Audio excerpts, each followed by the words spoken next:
Hello everyone, and this is my first video on quantum computation.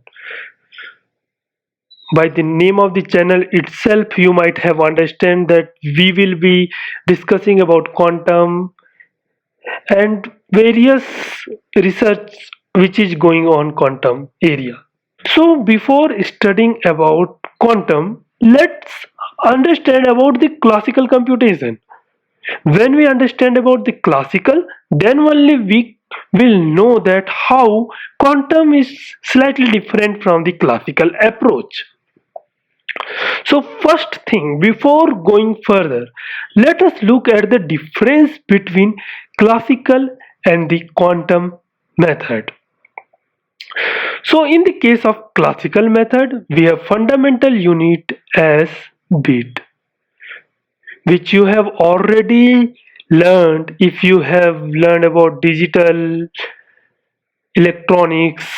You might have studied about computers, then you might know about bit, which is 0 and 1. Okay, so either it can be 0 or either it can be 1. Let me give you an example of a bulb. If you turned it off, then we call it as 0. If you turn it on, then it is 1. Now talking about gates. Yes, these are same gate, AND gate, OR gate. Yeah. So in the case of classical, this is logical gate. Means we have true, false. With this true and false, we will give output. Suppose talking about AND gate.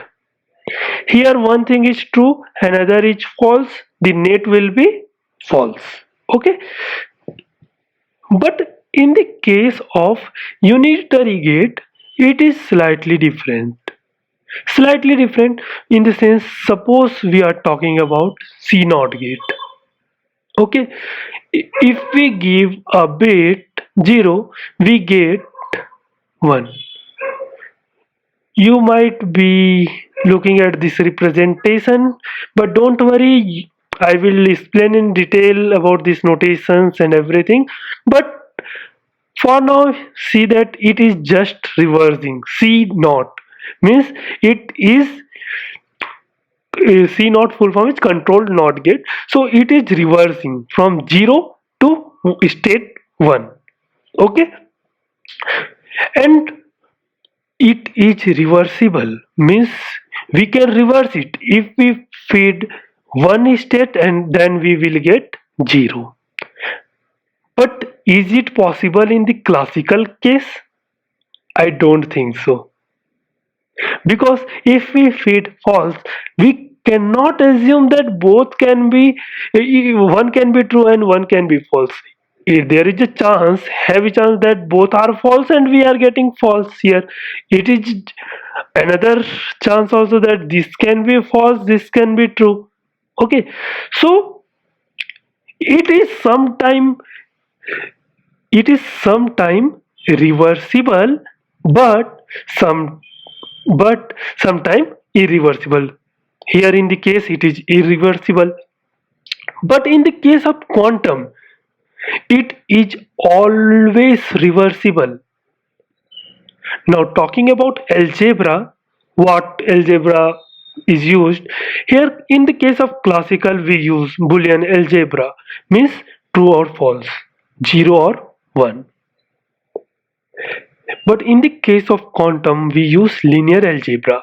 Linear means same line, equation of line, y is equal to mx plus c, like thing. You might have learned this, okay, linear algebra and this all things. In the case of, let's look at further, universal gate set. In the case of classical, we have NAND gate. In the case of quantum, we have H means Hadamard gate and C naught gate. C naught gate, you already looked at the function. We will discuss every gate function further in more detail in the upcoming videos. In this video, I will be more teaching about the classical approach. Okay, so first thing, let's look at each bit. What is bit? So it is the smallest unit, means 1 or 0. It is very small. Okay, so combining this we make large bit, means byte 4, then further increase. So consider, let's look at the bit. So consider a coin. Let's take 1 rupees coin, which we call this head and we call this tail. Okay, let, is it visible? Okay, tail. So we have to assume that the coin is lying in the flat surface. So now we toss the coin and we have to assume that the coin is flat, lying flat. So either it can be head or tail. It can't be both. Okay. So what if there are two coins? Means we currently we have one coin. Suppose we have two coins. So what will be the condition? What will be the outcome? It will be either both the coin will get head, or one coin get, the first coin get head, the second coin get tail. The first coin get tail and the second coin get head, or both the coin get tail. So there are four outcomes. If we toss, if we toss two coin. Okay. Now what if we toss three coin? So what will be the outcome of this? Either all the three coins are head. Okay. Either two coins are head and the third coin is tail. Either first coin is head, second is tail, third is head, first head, and next two coin tail. First tail and rest two coin head. First tail, second coin head, third coin tail, and first two tail and third coin as head, or all the coin get tail. So we have till 8 outcomes. If it was toss 3 coin, can we write a general case to get outcome of n coin? Suppose there are n coin. So is there any possibility we are doing this long return work? It will be very hard na, for n coin. So can we look at a pattern here? Do you find any pattern? So let's see the pattern. Suppose there is one coin. How many outcome we get? 2 outcome. Suppose there are 2 coins, we get 4 outcome. Suppose there is a 3 coin, we get 8 outcome, which is very similar to 2 to the power 1, 2 to the power 2, 2 to the power 3. This 3 is the number of coin.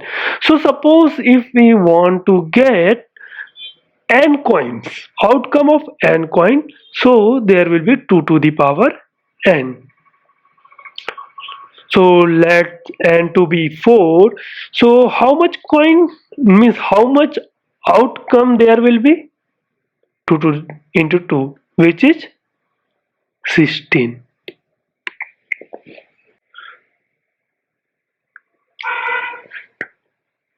Consider a six-faced dice. Okay, now we will consider a six-faced dice. You might have played this in Ludo or Snake and Ladder.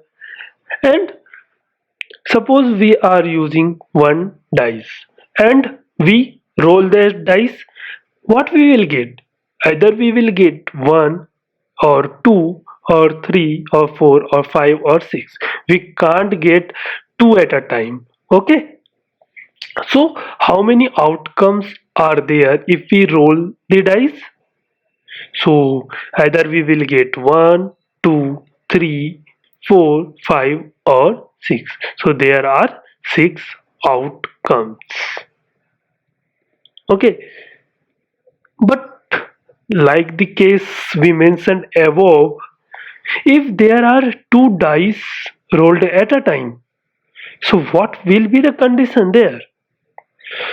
So let me move down and write the, suppose there are two dice. So what will be the outcome for that? This both the dice get one. One dice get one, other get two, first three, and like this one six. Other case will be two, and this third die means second dice will be one and two three, like this two six. Same in the case of this 3 1, 3 2, 3 3, and 3 6. 4 1, 4 2, 4 3, 4 6. And let me write it quickly. 5 2, 5 3, 5 6, and 6 1, oh sorry, 6 2, 6 3, and 6 6. Okay, so if we roll two dice, then we will get around 36, no, 6 6 36 outcomes.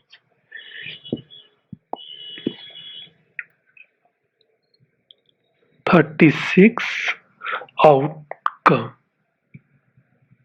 So let's see a general pattern. If we are rolling one dice, we are getting 6 outcome. If we are rolling two dice, we are getting 36 outcome. So we have first case 6 to the power 1. In the case of second, we have 6 to the power 2. Now what if we roll 3 dice? So we will be having 6 to the power n, and here n is equal to 3. So 6 to the power 3, which is 6 into 6 into 6, which is calculated 216. Till now we have studied about bit, and we see the example of coin and dice. Okay, so in the next video we will be using the above approach of this symbolic 1 1 1 2 1 3, this all outcome means head tail head, this all outcome to encode the information. Suppose you want to encode the color red, blue, green, yellow. You want to codify this. Then we will be doing this thing using this coin example and this dice example in the next video. So thank you for listening this boring lecture. See you in next video where we will be encoding information. Bye bye.